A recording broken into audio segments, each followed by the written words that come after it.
Muli isang magandang araw po sa inyong lahat at ipagpaumanhin po ninyo na medyo matagal po talaga akong nawala nitong mga nakaraang linggo, mga nakaraang araw. Talagang naging busy po ako dahil marami po akong inaayos na mga bagay.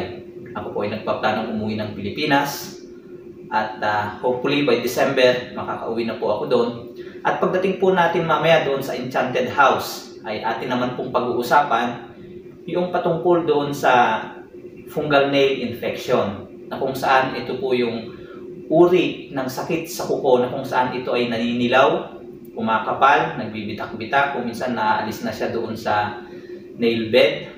So ano po ang pwede natin gawin doon? Lalo na kung ito ay nag-uumpisa pa lamang. So sa mga nag-uumpisa pa lamang po na magkaroon ng mga ganitong karanasan, hindi pa inaabot ng mga taon, pwede pong makatulong yung ating pag-uusapan mamaya. Pero kung inabot na po ito ng mga 1 taon, 2 taon, 3 taon, naku, mas makabubuti po na ipa-laser treatment na po ninyo yan. O uminom po kayo ng mga antifungal drug orally na kung saan ay mabibili naman po ito sa butika. Magpereseta lamang po kayo sa doktor. Siyempre pa, magpakonsulta muna kayo sa dermatologist. Dahil kung inabot na po ng taon yan, ay talaga namang medyo, ika nga ay naka-penetrate na siya doon, medyo matagal-tagal pong gamutan yan. Hindi, lalo pa itong mga ituturo natin ng mga natural remedy. Pero in case, kung talagang ayaw ninyong uminom ng mga oral antifungal drugs, pag-usapan po natin mamaya kung ano po yung mga natural remedy na maaari po ninyong gamitin na kung saan ay ginamit ko rin. Yung sa akin kasi nag-uumpisa pa lamang hindi pa siya lumagpas ng taon, so mga 1 buwan pa lamang.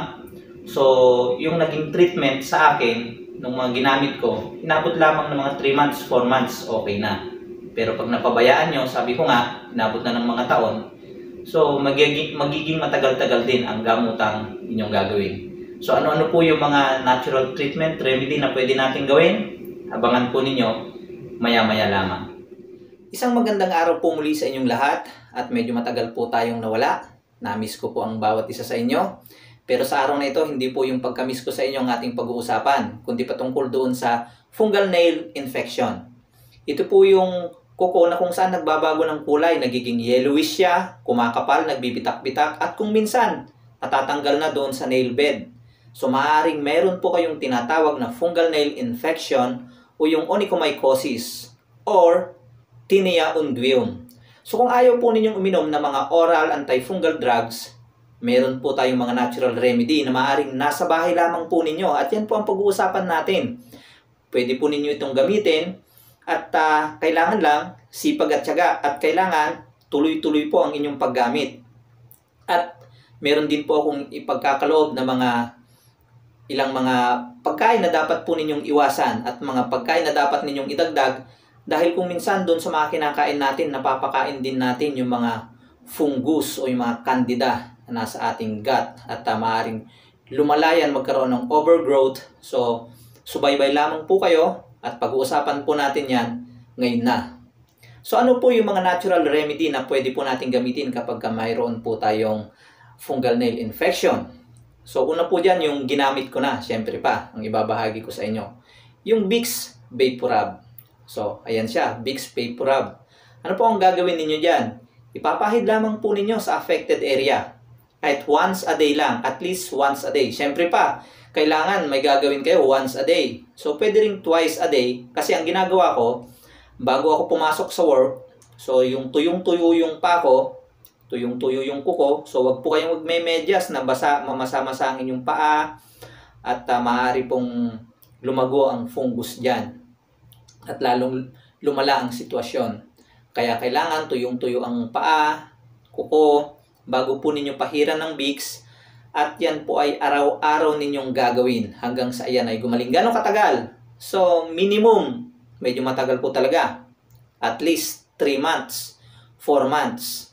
So, kung umiinom po kayo ng mga oral antifungal drugs, yan po ay tatagal ng mga 6 weeks to 12 weeks. Di ba matagal-tagal din? Mga 1.5 months to 3 months. So, mas matagal ng konti itong mga pamahid nating ituturo, pero mas makakatipid naman kayo. So pangalawa, ano po yung pangalawa na pwede po natin gamitin? Yung bawang. Paano po ang inyong gagawin? Kukuha lamang po kayo ng 1 hanggang 2 piraso ng bawang o maaaring mas marami pa kung medyo marami-raming kuko ang inyong lalagyan. Ang gagawin po ninyo, didikdikin po ninyo itong mabuti hanggang sa ito ay kumatas at yun po ang inyong ipapahid o ikukuskus doon sa affected area. Siguraduhin lamang po ninyo na napahiran ninyong mabuti pati yung palibot nito at patagalin po ninyo doon sa affected area yung dinikdik na bawang na yan for around 30 minutes bago po ninyo banlawan. At siguraduhin lamang po ninyo na mababanlawan ninyo itong maigi dahil kapag kayo po ay humiga sa higaan bago matulog, mag-aamoy bawang po ang inyong higaan. Pero kung niniwala po kayo sa aswang, so meron na po kayong pangontra sa aswang. So gagawin lamang po ninyo yan once a day. So ano pa po, bukod dito sa Vicks VapoRub, garlic o bawang, ano pa yung pwede nating gamitin? So yung mga essential oils, so napakarami pong mga essential oils. Ilagay po natin dyan sa inyong screen kung ano-ano yung mga essential oils. At yan po ay inyong ihahalo sa tinatawag natin na carrier oil. So ano ang pwede nating gamitin carrier oil? Yun pong coconut oil, pwede na yan, or olive oil. So ang carrier oil, karaniwan, yung mga oil na plain lamang, walang amoy. Itong mga essential oils kasi, karaniwan ito yung mga may amoy, medyo mababango, parang special oil. So paghahaluin po natin yan. So paano po ang paghahalo? Maya-maya po, sumabaybay po kayo, isa-isahin muna natin itong mga essential oils na isa-isahin po muna natin itong mga essential oils na pwede ninyong gamitin at yan nga po ay ilalagay ko dyan sa inyong screen. Nariyan po ang eucalyptus oil, tea tree oil, jasmine oil, cinnamon oil, clove oil, lavender oil, lemongrass oil, lemon oil, oregano oil, at ilang-ilang oil. So yan po yung mga essential oils na inyo pong gagamitin at inyong ihahalo sa tinatawag nga nating carrier oil na maaaring coconut oil o maaari din namang olive oil. So paano po ang mixture? Kukuha lamang po kayo ng 6 na kutsarita nitong carrier oil at inyo pong papatakan ng 15 hanggang 20 patak ng essential oils. At yun po ang inyong i-apply doon sa infected nail. So bago po ninyo ito i-apply, ay gawin po ninyo ang mga sumusunod. Una, huhugasan po ninyong maigi yung affected area ng tubig at ng sabon. Pagkatapos, patutuyuin po ninyong maigi yung affected area. At doon po ninyo i-apply yung mixture ng essential oils at ng carrier oil. At panatilihin po ninyo doon ng at least 30 minutes. At mas maigi, pagkatapos ng mga 10 minuto, ay inyo po itong i-scrub ng bahagya gamit ang soft toothbrush.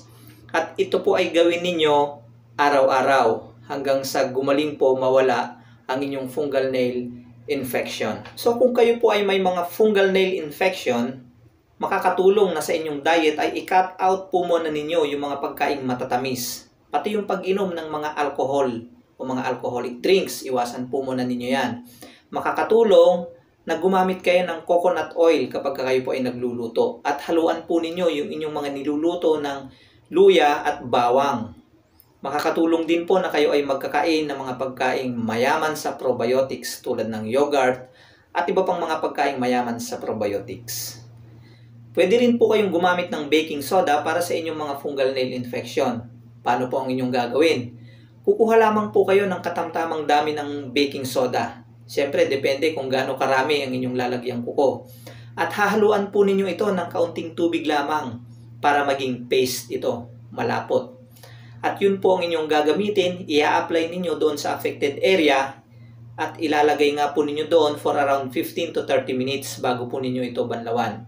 Pero bago po ninyo i-apply ito doon sa affected area, siguraduhin po ninyo na nilinis ninyong maigi yung affected area sa pamamagitan ng tubig na may sabon. So sasabunin po ninyo siyang maigi, huhugasan, babanlawan at tutuyuin bago po ninyo i-apply itong baking soda na ginawa nga pong paste. At i-apply po ninyo for around 15 to 30 minutes na mananatili siya doon.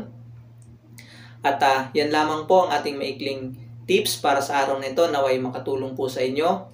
At Nawa ay gumaling po ang inyong mga fungal nail infection sa lalong madaling panahon. Pero yung lalong madaling panahon po, buwan po ang aabutin nito. Kaya tiyaga-tiyaga lamang, magpatuloy lamang po kayo, huwag kayong maiinip. Hanggang sa muli po nating pagkikita.